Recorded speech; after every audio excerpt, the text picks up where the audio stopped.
Welcome to The Explainer. You know, an American passport is supposed to be a ticket to the world. For one man, it was his greatest weapon.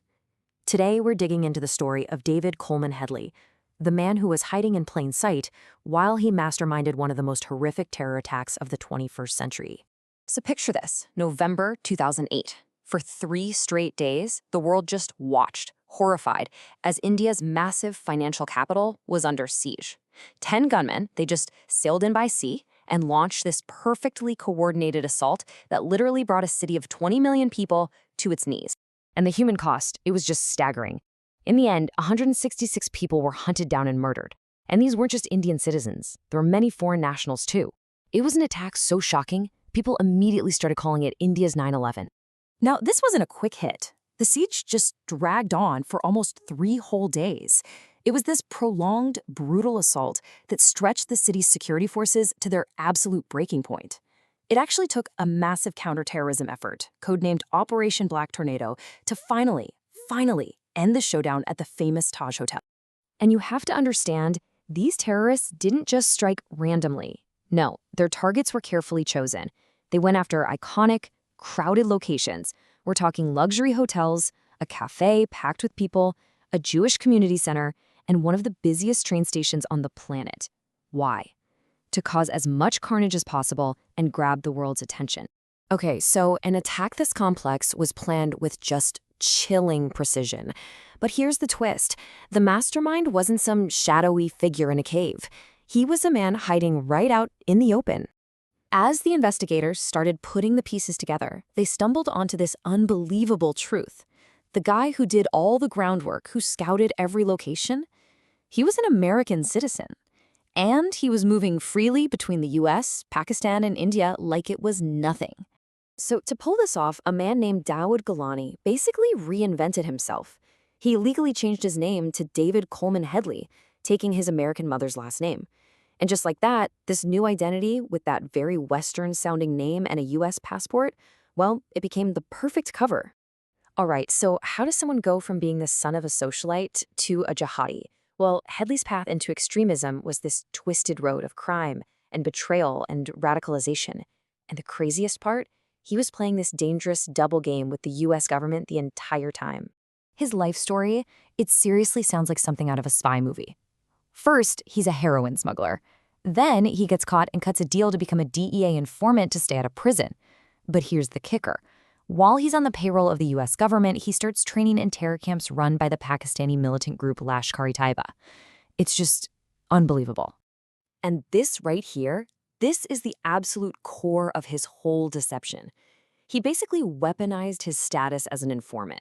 You know, whenever anyone got suspicious or tipped off the FBI about his extremist rants, he could just flash his credentials and say, "Whoa, you've got it all wrong. I'm on your side. I'm one of the good guys."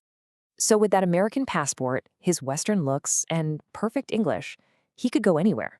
He was the ideal operative to scout targets for his handlers in Pakistan's intelligence agency, the ISI, and the terror group Lashkar. Over about 20 months, Headley took trip after trip to Mumbai, doing reconnaissance. And his main focus? The absolutely magnificent Taj Mahal Palace Hotel, a symbol of India that his handlers wanted to see go up in flames. The audacity is just mind-blowing. He stayed at the hotel again and again, enjoying the luxury, paying with his credit card. He even took one of his wives there for their honeymoon. And the whole time, he was secretly mapping out its hallways, filming every corner, and finding every single vulnerability for the slaughter that was to come. But there was another key target. This one was specifically chosen by his ISI handler, a guy known only as Major Iqbal. It was the local Jewish community center, Nerman House, also called Kabod House. And this one quote tells you everything about the cold, cynical, and anti-Semitic thinking behind the attack. When Headley himself questioned why they were targeting this small, seemingly insignificant building, his handler just laughed and made this chilling joke about its property value going up after the attack. It was a target picked for one reason: to terrorize Jewish people everywhere. You know, the most infuriating part of this whole story isn't just what Headley did. It's how many times US authorities had a real chance to stop him and just completely failed to connect the dots. I mean, the warnings were crystal clear. And they came from the people who knew him best. We're talking 2 of his wives and an ex-girlfriend, all independently going to U.S. authorities. They told them everything, his training with Lashkar, his hatred for India, and in one case, they even specifically named the Taj Hotel as a place he was scouting. So what's the bottom line here? The very thing that was supposed to make him a government asset, his status as an informant, that became the exact reason all these incredibly credible threats were just brushed aside. It was a complete and catastrophic intelligence failure, just golden opportunity after golden opportunity lost.